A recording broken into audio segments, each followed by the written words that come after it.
வணக்கம் நண்பர்களே, நீங்கள் பார்த்து கொண்டு இருப்பது உங்கள் குங்குமம் ரிவ்யூ. சரி வாங்க வீடியோக்குள்ள போய் என்ன நடக்க போகுது அப்படின்னு சொல்லிட்டு பாத்தீங்கன்னா, கரெக்டா நம்ம இலக்கியா இருக்காங்கல்ல, அவங்க வந்து வெளியே வரணும் அப்படின்னு சொல்லிட்டு கௌதம் போராட்டம் இல்ல, போகாத இடம் இல்ல, வராத இடம் இல்ல, போய் கெஞ்சாத கூத்து இல்ல.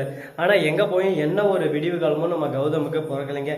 இதனால கௌதம் மனு உடைஞ்ச போய் என்னடா பண்றது, இப்ப எதிரா பண்றதுன்னு சொல்லிட்டு குழப்பத்துல சோபா நம்ம வாழ்க்கை மட்டும் இப்படியே போயிருமா அப்படின்னு சொல்லிட்டு ரொம்பவே கவலையில இருக்காங்க. அப்படியெல்லாம் ஒரு பக்கம் இருந்தாலும் சரி பரவாயில்ல, எவ்வளவோ நம்ம வாழ்க்கையில பார்த்துருச்சு, இதெல்லாம் ஒரு கஷ்டமாடா, எல்லாத்தையும் அடிச்சு தூக்கி தூரம் எங்கிட்டு நம்ம பாட்டு நம்ம போயினே இருக்கலாம், நம்ம இலக்கியா எப்படி இருந்தா நமக்கு கிடைப்பா அப்படின்னு சொல்லிட்டு கௌதம் முடிவு பண்றதோட மட்டும் இல்லாம அதுக்கு அடுத்த ஸ்டெப்பா என்ன பண்றாரு அப்படின்னு சொல்லிட்டு பாத்தீங்கன்னா, கரெக்டா நம்ம பைரே இருக்காங்களே, அவங்கள வச்சு அந்த ஆட்டத்தை ஆரம்பிக்கலாம்னு சொல்லிட்டு முடிவு பண்றாரு. பைரவி வச்சு என்ன பண்றாரு அப்படின்னு சொல்லிட்டு பார்த்தீங்கன்னா, அந்த பைரவி இருக்காங்கல்ல, அவங்க இருந்து சரியான கேப் மாதிரி முள்ள மாதிரி முடிச்சு வைக்க, சரி அவங்க வழியிலேயே போயிட்டு கொஞ்சமா ஆட்டத்தை காட்டலாமான்னு சொல்லிட்டு கரெக்டா பைரவிக்கு ஃபோன் பண்றா. பைரவிக்கு ஃபோன் பண்ணி இந்த மாதிரி இன்கம் டேக்ஸ் ஆஃபீஸர் ரைடு உங்க ஆபீஸ்க்கு விட போறோம் மேடம் அப்படின்னு சொல்லிட்டு வேற போன்ல இருந்து ஃபோன் பண்றாரு. உடனே அவங்கள பயம் கிளம்பிடுது. ஏன்னா நம்ம கௌதம் இருந்த வரையும் கரெக்டா எல்லாமே ப்ராப்பரா கட்டுனுச்சு. ஆனா இப்ப கொஞ்சம் அதிகதுன்னு சொல்லிட்டு இல்லீகலா போயின்னு இருக்கு. அதனால பயம் வந்துடுது. சரி ஓகே, நமக்கு எதுக்கு வம்பு அப்படின்னு சொல்லிட்டு இந்த பிரச்சனை இதோட முடிச்சிடலாம்னு சொல்லிட்டு டக்குன்னு போய் எவிடன்ஸ் எல்லாமே ஒரு பக்கம் கலெக்ட் பண்றாங்க. கலெக்ட் பண்ணி எல்லாத்தையும் ஒரு பக்கம் ஆட்டையை போட்டு எட்டு போய் வேற இடத்துல வைக்கிறாங்க. அந்த சமயத்துல நம்ம கௌதம் அதெல்லாம் ஆட்டையப்பட்டுறாரு. அஞ்சலியும் ஒரு வழிக்கு வந்துட்டா, இப்ப பைரவியும் ஒரு வழிக்கு வந்துட்டா. இலக்கியாவை ஈஸியாக வெளியே கொண்டு வந்தாலும் நீ இலக்கியாவை ஈஸியாக வெளியே கொண்டு வந்தால் அடுத்த செகண்டே உனக்கு தேவையானது உன் பொருள் எல்லாமே உங்ககிட்ட வரும். இல்லைனா இது எல்லாமே நான் கவர்மெண்ட்டுக்கிட்ட ஒப்படைச்சிட்டு இதுக்கெல்லாம் காரணம் யாருன்னு சொல்கிறேன் அப்படின்னு சொல்லிட்டு சொல்கிறாங்க.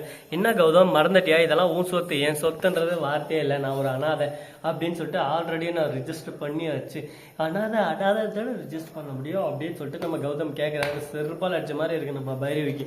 இப்போ பைரவி என்ன பண்ணுறது ஏது பண்ணுறது தெரியாமல் குழப்பத்தில் குழம்பி போயிட்டு இருக்காங்க. என்னடா இது, எல்லா பக்கம் நம்மளுக்கு ஆப்பாவே வந்து நிற்கிது, இப்படியே நின்றா நம்மளோட நிலைமை என்ன ஆகும், இப்போ என்னதான் பண்ண போகிறோம், இதுக்கு ஒரு முடிவே இல்லையா, இதுக்கு ஒரு எண்டு காடே இல்லையா அப்படின்னு சொல்லிட்டு ரொம்பவே சோகத்தில் சோர்ந்து போயிட்டு ஓரமாக உட்காந்துடுறாங்க. சரி இவ்வளவோ நடந்துச்சு, இதெல்லாம் ஒரு பிரச்சனையாக பார்த்து அடிச்சு தூள் கலப்பிட்டு போவோண்டா அப்படின்னு சொல்லிட்டு இருந்தாலும் ஆனால் எதுவுமே அவ்வளோ சீக்கிரம் பண்ண முடியாதுங்க. எல்லாத்துக்கும் ஒரு நேரம் ஒரு காலம் இருக்குது. அந்த நேர காலத்தை பொறுத்து தான் எல்லாமே மாறாமையும் இருக்கலாம், அதெல்லாம் பொறுத்து தான் அமையும்.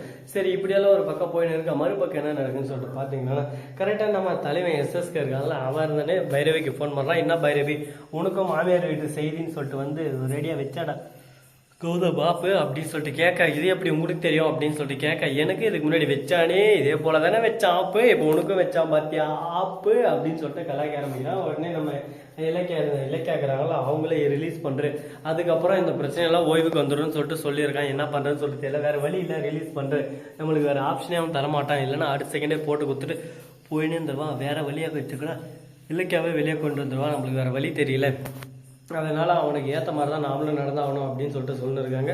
பார்ப்போம் அது போலவே நடக்க போது, என்ன நடக்க போகுது, ஏது நடக்க போகுது, எப்படி நடக்க போகுது, என்னென்ன பண்ண போறாங்க அப்படின்றத பொறுத்து இருந்து பார்த்தா தான் தெரிய போகுது. பொறுத்து இருந்து கம்முன்னு தூக்கி தப்பிட்டு போயிடுறாங்களான்னு சொல்லிட்டு பார்த்தா தான் புரியும் தெரியும். சரி ஓகே கைஸ், இந்த வீடியோ உங்களுக்கு பிடிச்சிருந்தா லைக் பண்ணுங்க, கமெண்ட் பண்ணுங்க, ஷேர் பண்ணுங்க, டிங் பெல்லை தட்டி விட்டு போங்க. அப்பதான் நான் போற அடுத்தடுத்த வீடியோ உடனுக்குடன் நோட்டிபிகேஷன்ல வந்து கொண்டே இருக்கும். மிக்க நன்றி, தேங்க்ஸ் ஃபார் வாட்சிங், டாடா, see you, நன்றி, வணக்கம், வந்தனம் வருக.